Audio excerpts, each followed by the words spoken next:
Kwa majina naitwa Petro Alex Petro, muuzaji wa vitabu soko kuu, mtaa wa Masofa. Na biashara hii kabla sijaianza, sikuanza kuuza vitabu. Kabla sijaanza kuuza biashara hii, kuna biashara nilikuwa naifanya hapo nyuma kabla. Maana biashara hii rasmi nimeanza kuifanya 2021, ilikuwa mwezi wa 9 mzangu ya mtuma hivyo. Na kabla sijaanza biashara hii nilikuwa nauza biashara ambayo ni ya vyakula ambayo nilikuwa na mdogo wangu, ambaye kipindi nafika hapa yeye ndo alikuwa ni mwenyeji wangu na ndiye alinikaribisha mpaka kufika hapa Mpanda. Kipindi nimefika hapa 2018, nimekaa naye kwa upendo sana, na ilipofika 2021 ndipo aliponiambia na wewe sasa hizi inaonekana umeshakuwa mtu mzima, unatakiwa kutafuta maisha yako.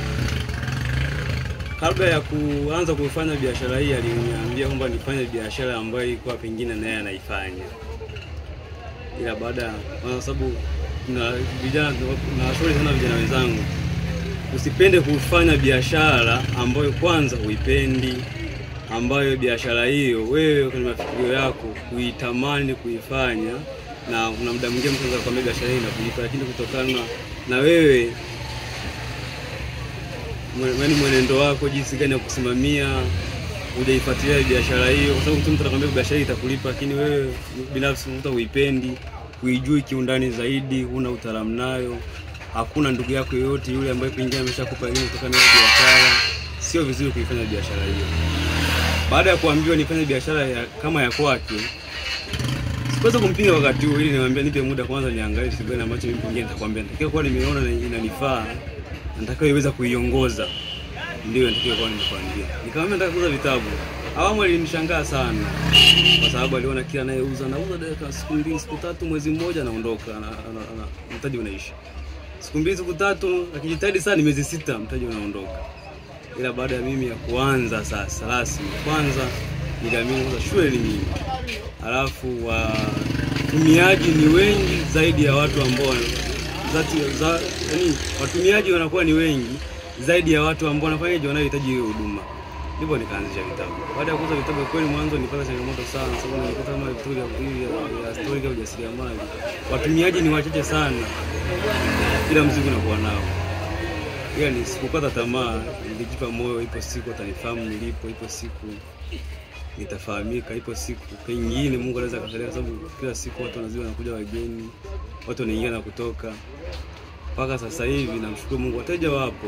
Sababu sio wale kivile, lakini wapo ambao angalau kwa siku naweza kuuza hata nakala 6 nakala 7. Hivi vitu vya kawaida. Tofauti na vitu vya shule. Vitabu vya shule pengine sababu wenyewe waga ni vya msimu, lakini kuna muda vinatoka sana kama mwezi wa 6, mwezi wa 12.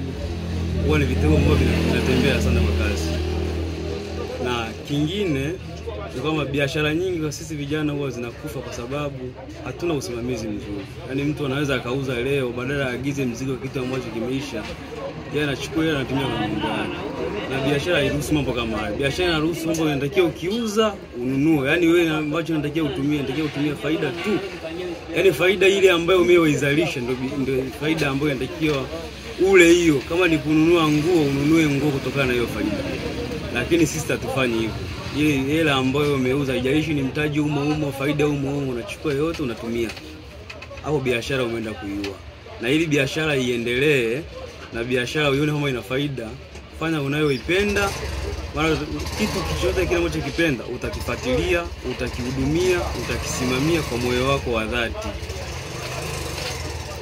Sawa, lakini hapo tuongezee kitu, kuna umuhimu gani wa vijana kusoma vitabu? Umuhimu wa kusoma vitabu upo mkubwa sana. Japo kuna watu kiwaambia masuala ya kusoma vitabu na mbona mtu anasoma lakini hafanikiwi. Hapana. Kwa sababu kuna mtu leo ana kipato, pengine anakushinda hata wewe kipato, lakini mahitaji yake ni makubwa zaidi ya kile anachokiingiza kwa siku. Nianze mimi mwenyewe binafsi. Mimi mwenyewe binafsi kabla sijafungua ile eneo la pili ambalo nimefungua, kuna kitabu nilisoma cha mwandishi mmoja anaitwa Julian Nauka ambacho kinaitwa Maneform. Kile kitabu kilinielekeza ni namna gani mimi kile kipato kidogo ambacho nazalisha kwa siku nitaweza kukitunza kidogo kidogo. So lazima kama unaingiza kwa siku 20,030 uchukue yote utunze, hapana. Tunachukua kuna 20,000 tunatunza shilingi 5,000 au tunatunza shilingi 10,000. Inategemeana na wewe matumizi yako kwa siku inakuaje. Kwa mfano unaweza ukadiria mimi matumizi yangu kwa siku kwa bado niko kijana, sina majukumu makubwa. Kwa siku nitunza shilingi 5,000. Ambayo shilingi 5,000 ukipiga mahesabu mara mwaka ni hela ndefu sana. Ukitunza miaka 2 pia itakusaidia wewe kama ni biashara yako kuiendeleza. Vile vitu ambavyo kuna biashara yako vilikuwa havipo, itakusaidia kufanyaje? Itakusaidia ile kuongeza mtaji wako, au changamoto yoyote hapa na pale inapokuwa imetokea utaweza kuisolve nje ya ule mtaji wako, ambao kingine changamoto ingetokea ungechukua ule mtaji wako ndio kwenda kusolve. Hapana, kila kipato ambacho uko unatunza kila siku, yani ile akiba itakulazimisha uchukue ile akiba ndio uende kusolve mambo yako, na uwezo ukapata mambo yote hayo bila kuwa umesoma. Na vitabu ukiwa unasoma, kuna vitu baadhi ambavyo huwezi kuhadisiwa na mtu yoyote, wala ndugu yako yote, hata kama anakupenda kiasi gani hawezi kukuambia, hata kama baba yako anakupenda kiasi gani hawezi kukuambia, ila kutokana na kusoma na juhudi zako za kusoma utavipata kwenye vitabu. Ndio maana utaalamu mwingi, ufundi mwingi, ujuzi umefichwa kwenye vitabu.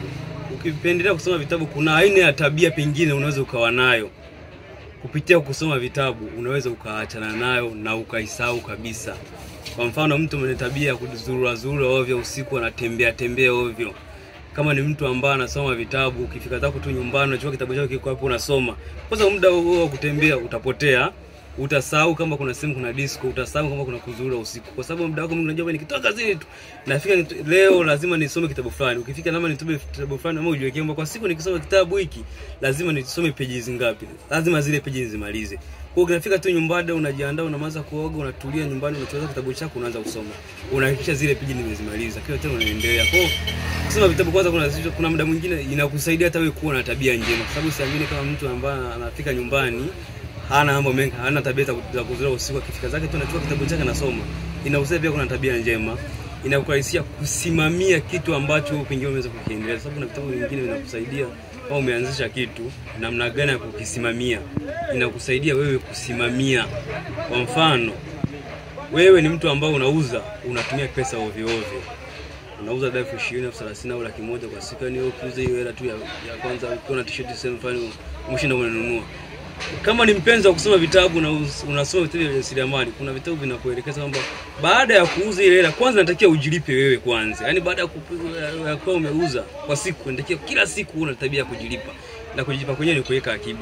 Kwamba ile hela ambayo kwa siku umeingiza, unachukua ile hela kama ni 50,000 au 60,000, unaangalia kwa hiyo 50,000 au 60,000 faida yangu ni shilingi ngapi, unajilipa wewe kwanza.